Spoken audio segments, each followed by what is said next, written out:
अस्सलामुअलैकुम नाजरीन हजरात, चैनल को अभी सब्सक्राइब नहीं किया है तो चैनल को सब्सक्राइब कर लीजिए। साथ में बेल आइकन ज़रूर दबा दीजिए ताकि आने वाली वीडियो की नोटिफिकेशन आपको मिलती रहे। कराए ना, एक मरतबा दुरूद शरीफ पढ़ लें। अल्लाहुम्मा सल्ली अला सय्यिदिना व मौलाना मुहम्मद मअदनिल जूदि वल करम व आलिहि व सहाबिहि व बारिक व सल्लिम सलातम व सलामन अलैका या सय्यिदी या रसूल अल्लाह सल्लल्लाहु तआला अलैहि वसल्लम। एक दौर था कि सैलाब चला बेअमल बनाने का, और इतना बेअमल सुन्नियों को ख़ास तौर पर बनाया गया कि जिन मस्जिदों के अंदर नमाजियों की तादाद कम हो तो समझ लेना कि वो मस्जिद सुन्नियों की है। अल्लाह करीम ने करम फरमाया और फिर दावत व तबलीग का सिलसिला और इस्लाह अक़ाइद व अमाल का सिलसिला शुरू हुआ। अब अल्हम्दुलिल्लाह हम देखते हैं कि सुन्नियों की मस्जिद भी जवानों से खचाखच भरी हुई नज़र आती है।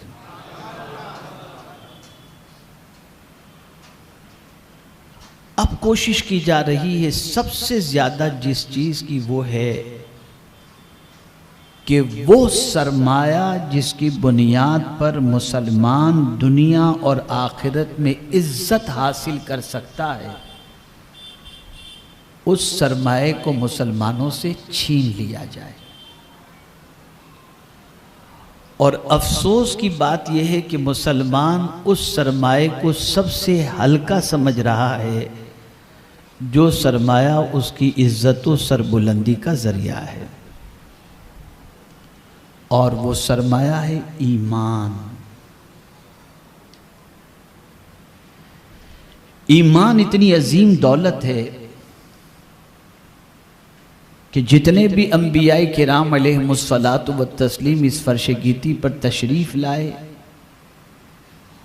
उन सबको सबसे ज़्यादा अपनी औलाद की अगर किसी चीज़ की फ़िक्र रही तो इसी बात की फ़िक्र रही कि हमारी औलाद हमारे जाने के बाद ईमान पर कायम रहेगी या नहीं।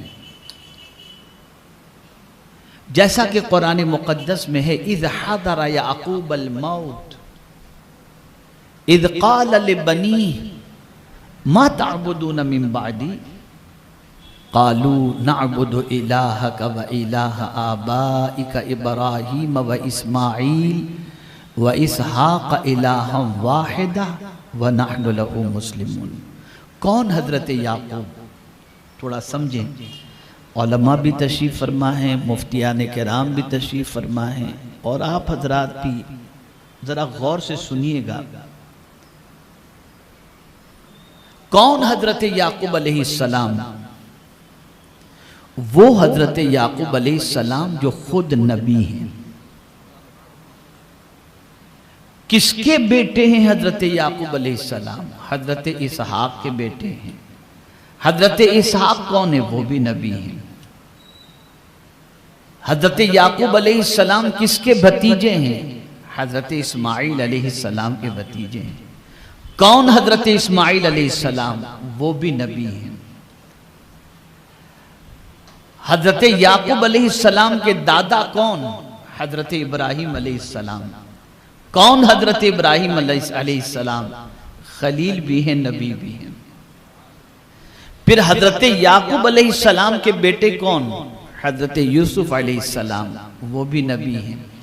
अब आप देखिए कि याक़ूब अलैहिस्सलाम भी नबी, उनके वालिद भी नबी, उनके चचा भी नबी, उनके दादा भी नबी, उनके बेटे भी नबी।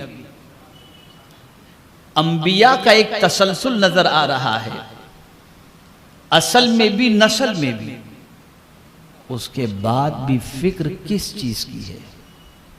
तो हज़रत याक़ूब जब इस दुनिया से जाने का वक्त करीब आया तो अपने सब बेटों पोतों को जमा करके अपनी फ़िक्र उनके सामने पेश की और पूछा, ये बताओ मा ताबुदून मिन बादी, जब मैं इस दुनिया से चला जाऊंगा तो तुम किसकी इबादत करोगे? नबी होकर बेटा भी नबी है, फिर भी उनको फिक्र है तो इस बात की कि मैं अपने बच्चों से पहले ये कंफर्म कर लूं कि मेरे जाने के बाद कदम फिसलेगा तो नहीं। तो पूछ रहे हैं कि मेरे जाने के बाद किसकी इबादत करोगे? तो सारे बच्चों ने जवाब दिया, कालू, जमा का सेगा, कालू नाअबुदु इलाहका व इलाहा आबाइका इब्राहीम व इस्माईल व इसहाक इलाहन वाहिदा व नहनु लहू मुस्लिमून। हम जरूर जरूर इबादत करेंगे आपके रब की, इसहाक के रब की, इस्माईल के रब की, इब्राहिम के रब की, एक अल्लाह की हम इबादत करेंगे और हम मुसलमान की हैसियत से जिएंगे। एक फिक्र मिली कुरान की रोशनी में कि आप पीर हो, अमीर हो, आलिम हो कि मुफ्ती हो, लेकिन अगर किसी चीज की सबसे ज्यादा फिक्र करनी है तो इस बात की फिक्र करो कि आपके बाद आपकी नस्ल ईमान पर रहेगी या नहीं रहेगी। ये एक फिक्र हमें मिल रही है कुरान से। अब इस सिलसिले में मैं आपसे पूछता हूं या मैं खुद से पूछूं कि हम कितनी फिक्र करते हैं। हमें अगर अपनी औलाद के बारे में फिक्र है तो इस बात की फिक्र है कि माल कमा के कितना देगा, इस बात की फिक्र है कि शोहरत की कितनी बुलंदी पर पहुंचेगा, इस बात की फिक्र है कि उसके साथ कितनी डिग्रियां लगेंगी। लेकिन इस बात की फिक्र आज के माँ बाप के दिल से निकल चुकी कि बच्चा इस्लाम पर रहेगा या नहीं रहेगा। हम जरा इसकी भी फिक्र करने की कोशिश करें।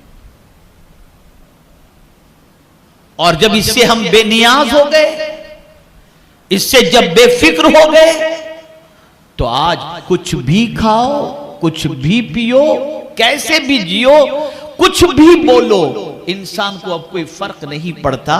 जी रहा है, खा पी रहा है, मस्त अपनी जिंदगी गुजार रहा है।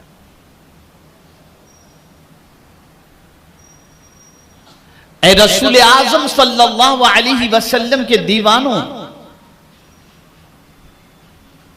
हमने ये तसव्वुर किया कि हमारी तबाही और बर्बादी की वजह माली कमजोरी, तालीम की कमजोरी, ये सारी चीजें हैं। लेकिन डॉक्टर इकबाल ने वजह बर्बादी को बयान फरमाया और कहा तरीक़ा बर्बादी की वजह माली कमजोरी नहीं, माली कमजोरी तो सहाबा की जिंदगी अगर आप देखें तो पेट पर पत्थर बांध करके जिंदगी गुजारते थे। लेकिन आलम यह था कि बातिल को एक बार देख लेते थे तो पसीना छूट जाता था, निगाहें पाक थी उनकी।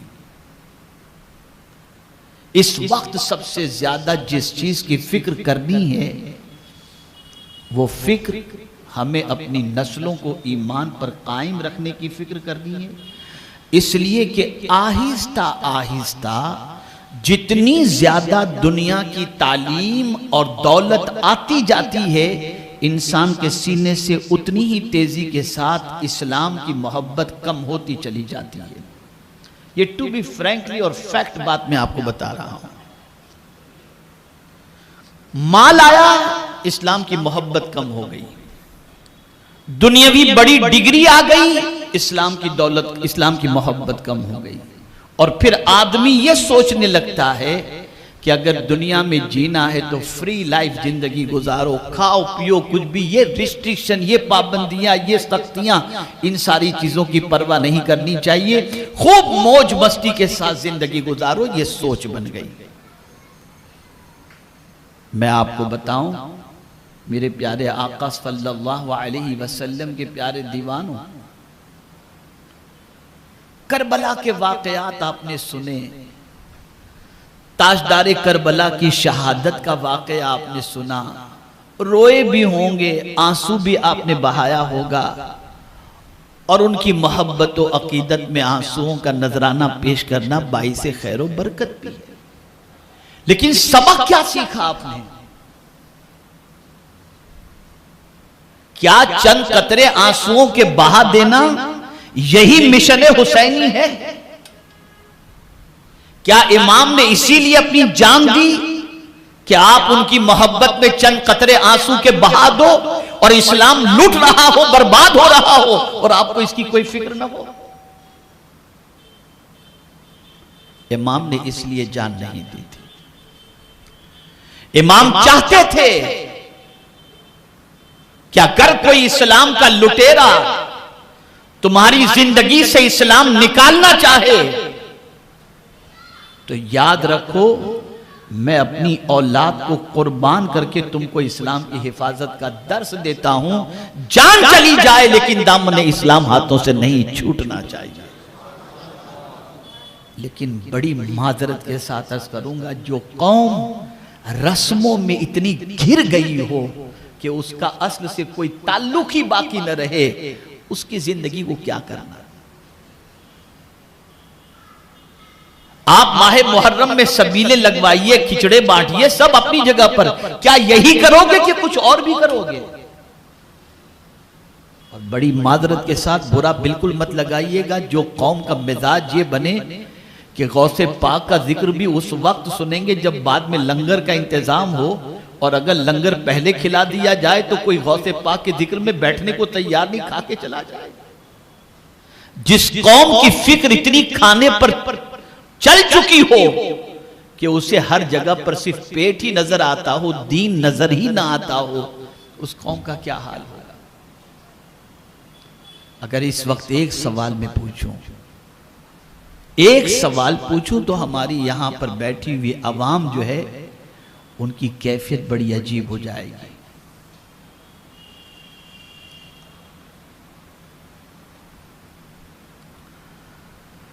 अगर इस वक्त एक सवाल पूछता हूं कि ये बताइए कि जनवरी से लेकर दिसंबर तक कितनों को नाम मालूम है? अंग्रेजी 12 महीनों के नाम कितनों को मालूम है? जरा बताइए तो। सबको मालूम है ना?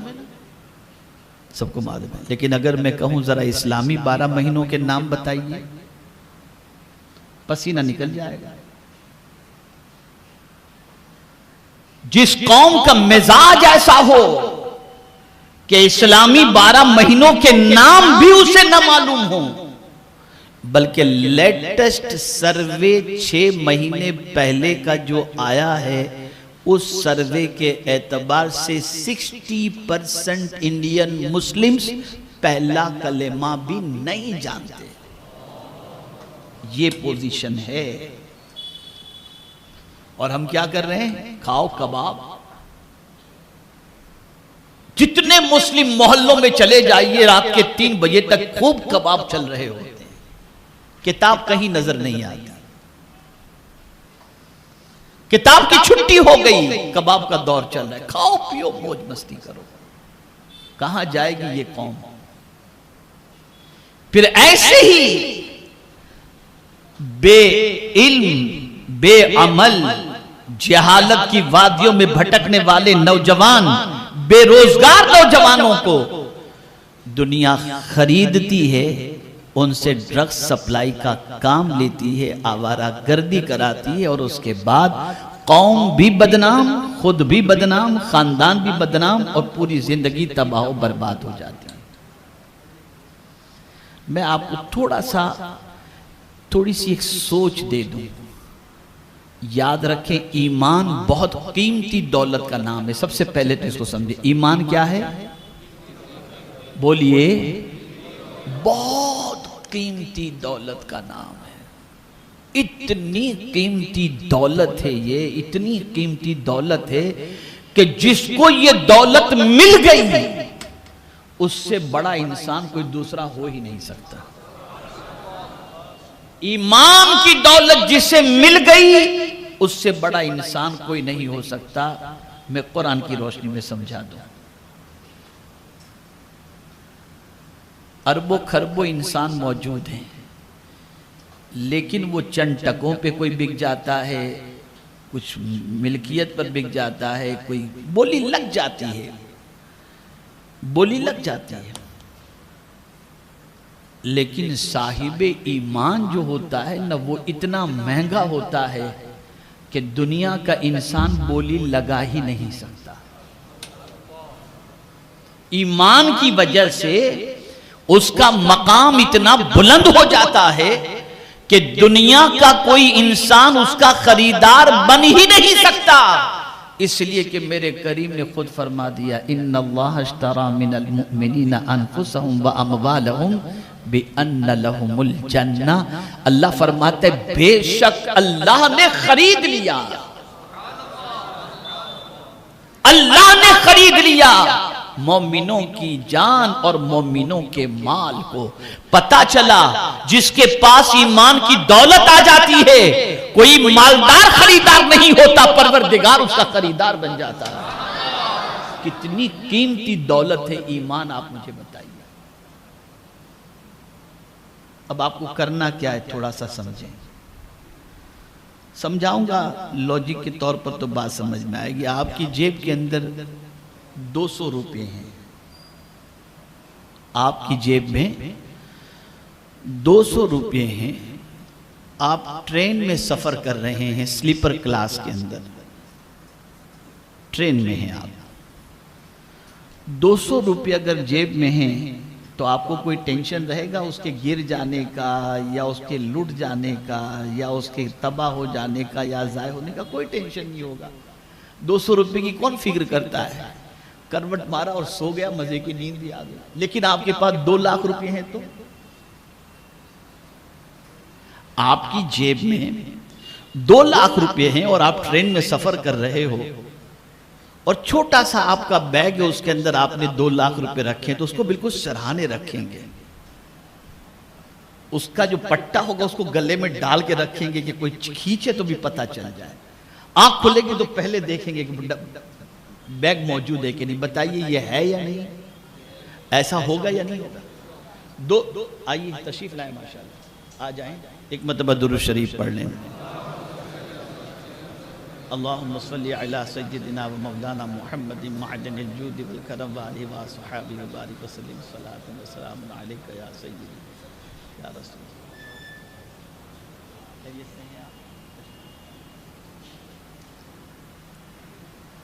तो मेरे प्यारे आका सल्लल्लाहु तआला अलैहि वसल्लम के प्यारे दीवानों, 2 रुपये होंगे या 200 रुपये होंगे, 200 रुपये होंगे तो आप बेधड़क सो जाएंगे। लेकिन अगर आपके पास 2 लाख हैं, 5 लाख हैं, 10 लाख हैं तो चैन की नींद नहीं आएगी। आंख खुलेगी तो पहले पैसे को देखेंगे, समझ गए ना? आंख खुलेगी पहले पैसे को देखेंगे। मैं सोचा जरा पूछूं आला हजरत से, जरा पूछूं कि जरा इसके बारे में कुछ सोच अता फरमाइए। तो आला हजरत कहते हैं, सूना जंगल रात अंधेरी, छाई बदली काली है, सोने वाले जागते रहियो, चोरों की रखवाली है। इस वक्त सिचुएशन ये है कि इस ईमान की दौलत को आपकी जिंदगी से सल्ब करने और छीनने की कोशिश की जा रही है। और मुसलमान है कि अपने ईमान के बारे में कोई फिक्र नहीं करता। कैसे छीनने की कोशिश की जा रही है? ऐसे गाने बनाए जा रहे हैं कि जिन गानों में कुफरिया कलेमात होते हैं, बंदा मजे से गाने गुनगुनाता है, निकल गया इस्लाम से। ऐसे कुफरिया कलेमात उसकी ज़बान से निकलते हैं कि वो इस्लाम से निकल जाता है, उसे होश भी नहीं रहता।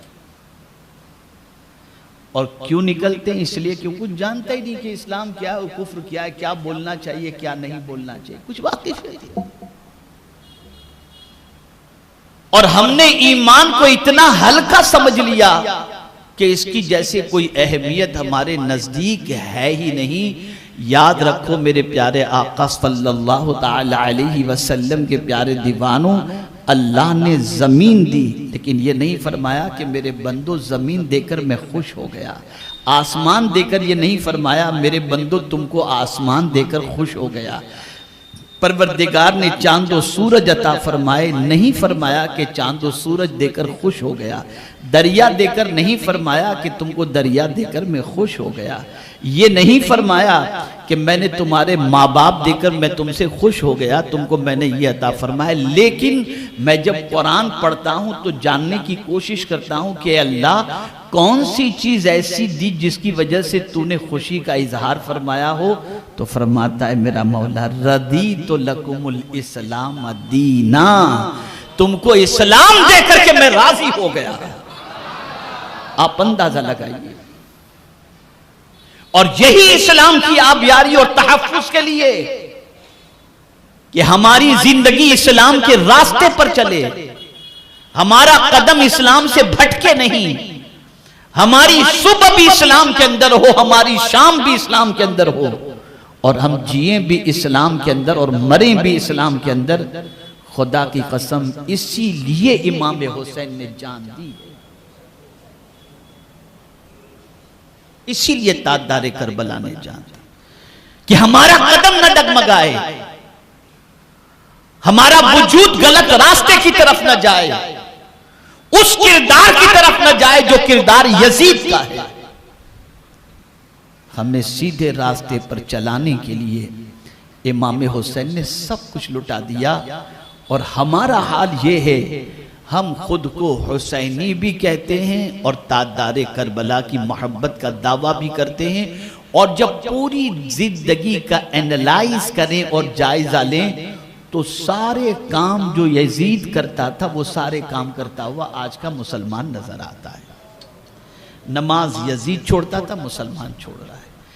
गाने यजीद सुनता था, गाता था, मुसलमान सुन रहा है। शराब यजीद पीता था, मुसलमान पी रहा है।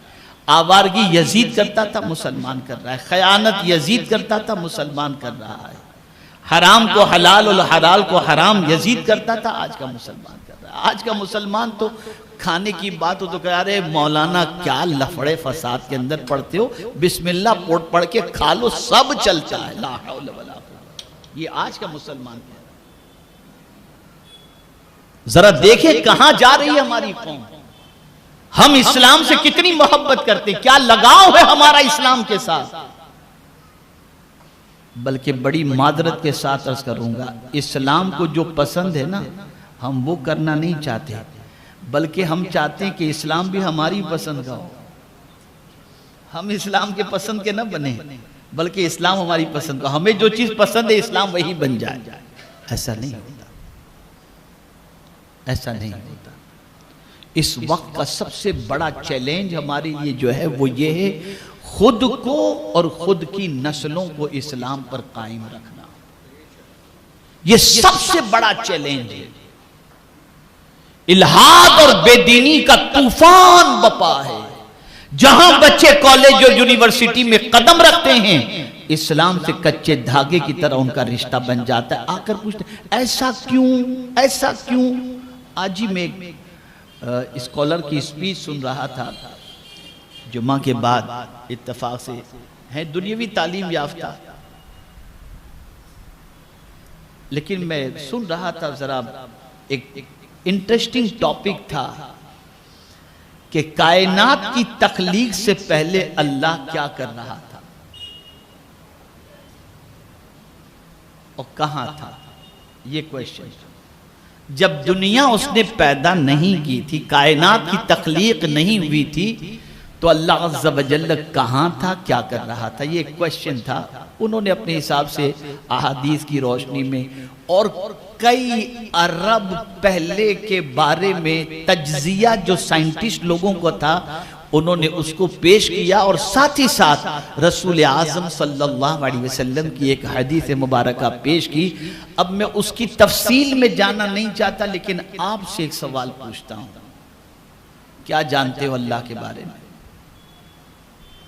क्या जानते हो? आपके पास अगर कोई गैर मुस्लिम आए और आकर के ये सवाल करे कि भाई जरा हमको कुछ अल्लाह के बारे में बताओ, तो आप क्या बताएंगे? क्या जानते हो अल्लाह के बारे में? क्या बताएंगे आप?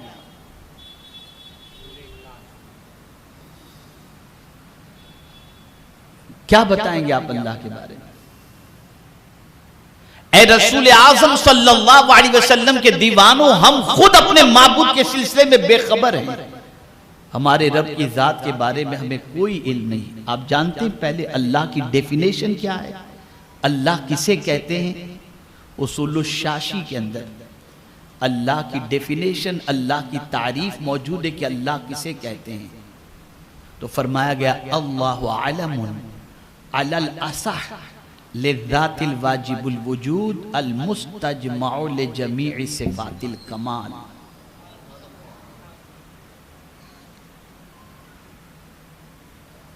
अल्लाह उस जात का नाम है जो हमेशा से है और हमेशा रहेगी, जो हमेशा से है और हमेशा वो जो जात रहेगी वो अल्लाह की जात है। और फिर है क्या? सारी कमाल वाली जितनी भी सिफतें हैं उन सिफतों के जामे का नाम है अल्लाह। और ये सिफतें अल्लाह के अंदर किसी की वजह से नहीं, वो सब जाती सिफात हैं। और मैं आपको बता दूं, मैं बहुत मुबारकबाद पेश करता हूं और हमारा मिशन है इस वक्त मदरसे इस्लामियात के क़याम के सिलसिले में हम हर गली कूचे मोहल्लों के अंदर ये कायम करना चाहते हैं। उसका अल्हम्दुलिल्लाह निसाब भी है, तरीक़े तालीम, सारी चीज़ें उसकी मौजूद हैं। आपको बताऊंगा तो हैरत होगी। अभी चंद दिनों पहले मुंबई एयरपोर्ट की बात बताऊं, इत्तेफाक से मेरे हैंडबैग के अंदर कुछ किताबें भी थी और साथ में शायद नील कटर रह गया था या पता नहीं कौन सी कोई लोहे की ऐसी चीज थी। जैसे ही उसको मशीन के अंदर डाला गया तो नजर आया, तो मुझे कहा गया बैग खोलिए। मैंने बैग खोला तो बैग में से वो लोहे की चीज क्या थी मुझे याद नहीं आ रहा, वो चीज निकली और किताबें भी थी। गैर मुस्लिम ऑफिसर, मैंने उसके नंबर नेम प्लेट को देखा जो उसके सीने पे लगी हुई, तो गैर मुस्लिम था। किताबें देखकर मुझसे सवाल पूछता है, मौलाना आप मुकल्लिद हैं कि गैर मुकल्लिद? मैंने कहा मैं मुकल्लिद हूँ। किस इमाम के मानने वाले? मैंने कहा इमाम आज़म का मानने वाला हूँ। आपके अमाम में और चेहरे से लगता है कि आप तसव्वुफ में दिलचस्पी रखते हैं। सोचिए ये सब ये गैर मुस्लिम सवाल कर रहा है। और अगर आप तसव्वुफ में दिलचस्पी रखते हैं तो किस सिलसिले से आपका ताल्लुक है? ये सवाल आता। हमारी अवाम को तो इमामों के नाम भी नहीं मालूम, नहीं मालूम। और सीखने की बात है, अरे क्या करने का सीख कर 5 वक्त की नमाज पढ़ते काफी नहीं है? ये हाल हो चुका। ऐ रसूल आज़म सल्लल्लाहु अलैहि वसल्लम के दीवानों, याद रखो, इस्लाम को हल्का न समझो और दीन को हल्का न समझो। ये इतनी बड़ी दौलत है कि ये दौलत हमारी जिंदगी में रहे, इसके लिए हुजूर सल्लल्लाहु अलैहि वसल्लम ने भी कुर्बानी दी और सहाबा ने भी कुर्बानी दी और ताजदार करबला ने भी कुर्बानी अता फरमाई, किसी और चीज के लिए नहीं। लेकिन हमारे अंदर कोई इस्लाम के बारे में न जानने का शौक है और न इस्लाम के बारे में पढ़ने का शौक है। और ये मैं आपको बता दूं, जब कोई कौम दीन की नाकदरी करना शुरू कर दे तो अल्लाह ताला उस कौम की जगह पर दूसरी कौम ला करके वो खड़ी कर देता है जो दीन की कद्र करने वाले होते हैं। और ये हो रहा है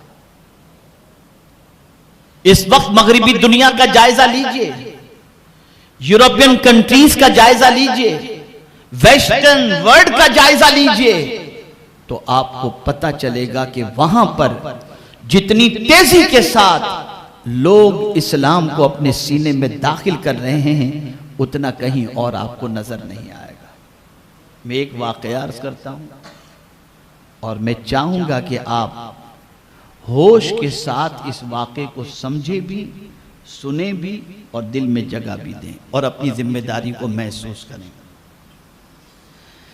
इंग्लैंड में एक मॉल में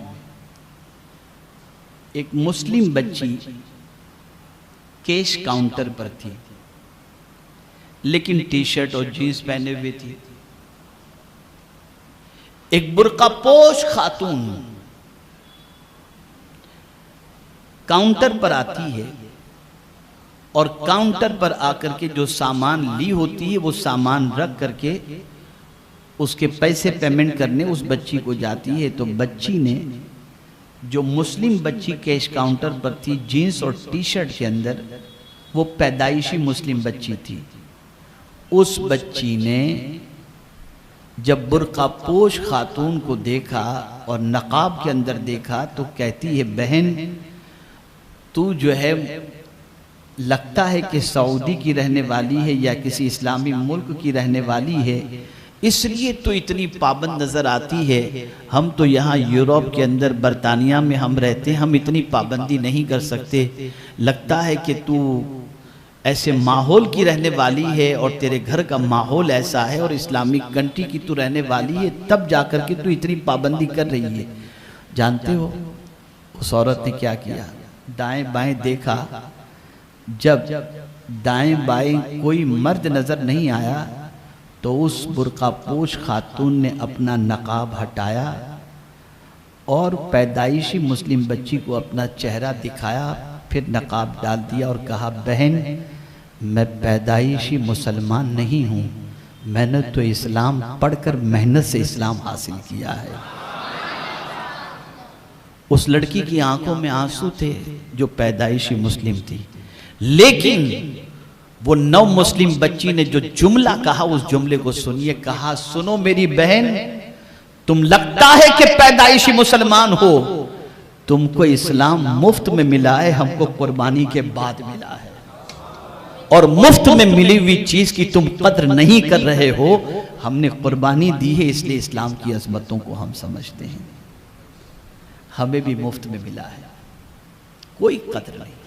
दुनिया मेहनत कर रही है, दुनिया के मुख्तलिफ मुल्कों का हम सफर करते हैं, हम देखते हैं कि सबसे ज्यादा किताबें पढ़ने वाली कौम कौन सी नजर आती है। हमने मुसलमानों को देखा है फ्लाइट पे बैठकर गेम खेलते हुए, और गैर कौमों को हमने देखा है किताबों को पढ़ते हुए। क्या ये कौम तरक्की करेगी? क्या ये कौम उरूज की तरफ जाएगी? क्या ये कौम जमीन के ऊपर कोई इनकलाब लाएगी? इस कौम के लिए जरूरत है अपनी सोच को बदलने की। गुर्बत अपनी जगह पर, लेकिन गुर्बत से ज्यादा खतरनाक जहालत है। अगर जहालत की तारीकियों से तुम निकलकर इल्म के उजाले के अंदर आ जाते हो तो मेरी बात सुन लो, जंगल में भी अगर तुम रहोगे तो लोग तुमसे इल्म हासिल करने के लिए पहुंचेंगे। इल्म इतनी बड़ी दौलत है, इतना बड़ा सरमाया है। इसलिए मेरी गुजारिश है कि जहां अहले बैत की मोहब्बत दिलों के अंदर होनी चाहिए, वहीं मिशन अहले बैत भी दिल के अंदर होना चाहिए। मकसद शहादत भी दिलो दिमाग के अंदर होना चाहिए। डरने की जरूरत नहीं, घबराने की जरूरत नहीं, हालात से बददिल होने की जरूरत नहीं, मुआशरे में पैदा होने वाले बहुत सारे मसाइल से घबराने की जरूरत नहीं। करबला में तन्हा इमाम हुसैन पर जितनी आजमाइशें होनी चाहिए सारी आजमाइशें हो गईं, लेकिन इमाम हुसैन किस वजह से करबला में साबित कदम थे जानते हैं? खुदा की कसम, ईमान की वजह से। इसलिए कि कुरान कहता है वअलल्लाहि फलयतवक्कलिल मुमिनून, अल्लाह पर भरोसा मोमिन ही किया करता है। अगर मोमिन हो तो हालात कैसे भी हो आदमी परवाह नहीं करता। वो जानता है जिसका मैं बंदा हूं वो खुदा कादिर मुतलक है, वो चाहे ऐसे रास्ते पैदा फरमा दे। यजीद गिराना चाहता है, हुसैन गिरे भी। जुमले पे तवज्जो चाहूं। यजीद गिराना चाहता था और हुसैन गिरे भी। यजीद अपने यहाँ गिराना चाहता था, यजीद के यहाँ हुसैन न गिरे, खुदा की बारगाह में गिरे। दुनिया तुम्हें अपने कदमों में गिराना चाहती है, झुकने की कोई जरूरत नहीं। झुको खुदा की बारगाह में तो तुम्हें जो अपने कदमों में गिराना चाहता है वो गिर तो जाएगा, लेकिन खुदा की बारगाह में गिरे तो खुदा इतना उठाएगा कि आज सदियां गुजर गई, हुसैन का जिक्र आज भी बुलंद है और कयामत तक बुलंदो बाला होता रहेगा।